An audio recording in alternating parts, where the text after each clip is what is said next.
Alors frères et sœurs, voici un évangile que peut-être nous connaissons bien.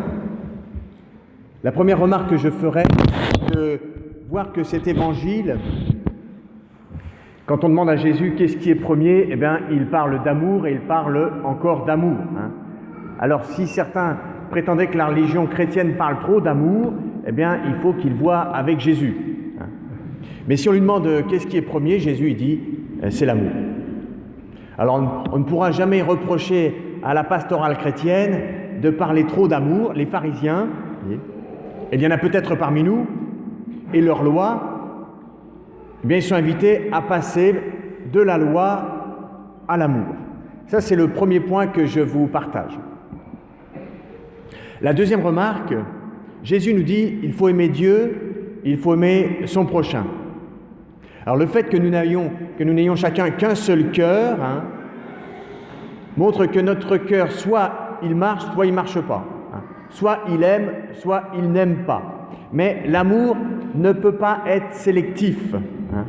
Je pense un cœur qui n'irriguerait que la tête sans irriguer les membres, ça n'existe pas. Et inversement, un cœur qui irriguerait seulement les membres sans irriguer la tête, ça n'existe pas non plus. Alors croire qu'on peut aimer Dieu et ne pas aimer les autres est une illusion. Ou croire qu'on peut aimer les autres et être indifférent à Dieu est une autre illusion. Je dirais même on peut aller plus loin encore. Croire qu'on peut aimer certaines personnes, par exemple nos proches, les membres de notre famille, et puis haïr d'autres personnes, est encore une illusion. Une illusion. Soit on aime, soit on n'aime pas. Il n'y a pas d'entre-deux.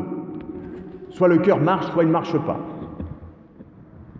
Alors, je propose une autre question un petit peu consécutive à quelle est alors la qualité de nos relations les uns avec les autres? Qu'est-ce que c'est que l'amour? C'est une question qu'on peut se poser. Si on prétend qu'on ne peut pas aimer d'un côté et haïr de l'autre, alors soit on n'aime pas, en fait, soit on aime tout le monde, C'est pas facile de reconnaître qu'est-ce qui est de l'amour dans une relation. Alors je vais illustrer avec deux aspects. Tout d'abord en évoquant Simone Weil, la philosophe qui est décédée en 1943 pendant la Deuxième Guerre et qui disait qu'on fait peu d'actes d'amour dans notre journée. On fait peu d'actes d'amour dans notre journée.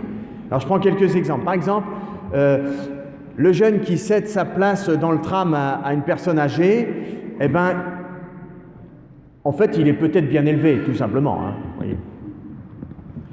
Par exemple, si on me fait une mauvaise réflexion et puis que je ne vais rien dire, c'est peut-être par faiblesse plus que par désir de garder la paix. Je vais me dévouer, par exemple, à telle cause, peut-être pour m'acheter une bonne conscience.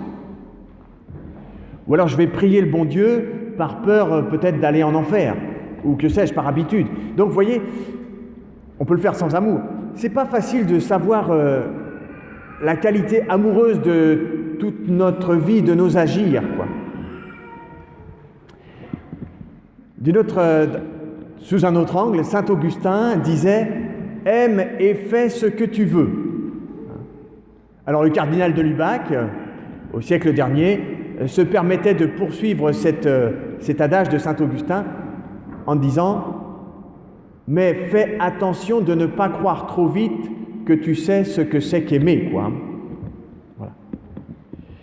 Ne crois pas trop vite savoir ce que c'est qu'aimer. En effet, on peut se dire, si c'était l'amour qui était vraiment à la source de toute notre vie, alors nous aurions une vie absolument merveilleuse. Mais force est de constater, une fois encore, que bien souvent nos intentions sont tout à fait mêlées. Je vais rendre un service à ma paroisse pour montrer que je suis bien aux autres, et puis peut-être à moi-même d'ailleurs aussi. Peut-être qu'ils vont me dire merci, peut-être qu'un jour je vais avoir la première place. Eh ben non, c'est le curé qui l'a prise. Donc là, c'est râpé. Mais enfin, vous voyez, c'est pas si facile de savoir qu'est-ce qui nous motive. Alors, j'en viens à la dernière page de ma petite homélie. Comment vivre ces deux commandements que Jésus nous rappelle? Deux pistes. Tout d'abord, je crois que nous ne pouvons aimer qu'en retour. Voilà. Nous ne produisons pas d'amour. Nous ne pouvons aimer, personnellement, nous ne pouvons aimer que si nous aimons en retour de l'amour que Dieu a pour nous. Voyez. Si on se rend compte que Dieu nous aime, alors on a envie d'aimer à notre tour. Vous voyez, le fondement de notre religion chrétienne, c'est bien ceci, et on le répète sans arrêt, c'est que Dieu nous aime à l'infini. Dieu nous aime à l'infini. Et ça nous fascine. Et depuis 2000 ans, eh bien, les chrétiens, fascinés par cet amour de Dieu à l'infini pour chacun, eh bien, ils essayent de le refléter autour d'eux. Vous voyez, nous allons baptiser Adèle tout de suite. Eh bien, on veut qu'Adèle, elle bénéficie, elle croit, elle soit remplie de cet amour de Dieu infini pour elle et que, du coup, eh bien, son cœur rayonne de l'amour. Alors, quand Jésus nous dit « Aimez Dieu de tout son cœur, de toute sa force, de tout son esprit », je l'entends ainsi, je ne suis pas tout à fait le seul, mais Jésus nous invite à nous laisser aimer par Dieu. Vous voyez, Dieu est, encore une fois, le soleil dont les rayons d'amour réchauffent notre cœur.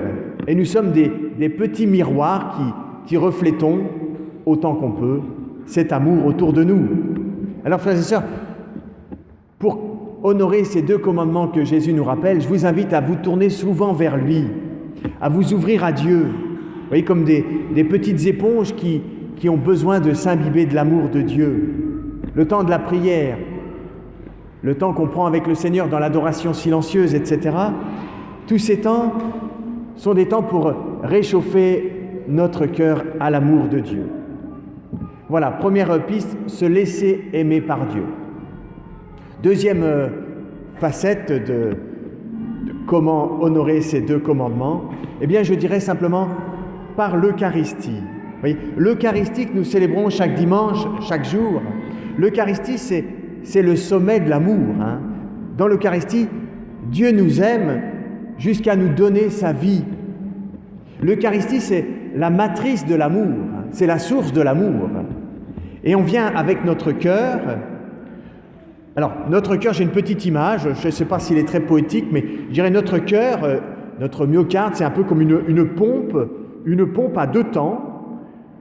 D'un côté, elle aspire l'amour de Dieu, ou elle aspire le sang qui vient des poumons, par exemple, et puis après, elle remet tout le sang en circulation dans notre cœur pour lui donner la vie. Eh bien, nous, quand nous aspirons l'amour de Dieu à l'autel, à l'Eucharistie, après nous le redonnons comme une petite pompe à 2 temps, nous le redonnons autour de nous. Bon, je ne sais pas si c'est de la poésie tout à fait spirituelle, mais enfin on va dire que c'est comme ça. Notre cœur est une petite pompe d'amour, une pompe à amour. Alors je conclus. Oui, l'amour et l'amour seul est premier dans notre religion chrétienne. Cet amour, il vient de Dieu pour être partagé avec les autres. Si nous arrivons à vivre ainsi, eh bien, nous aurons une vie parfaitement épanouie que rien ne pourra dépasser.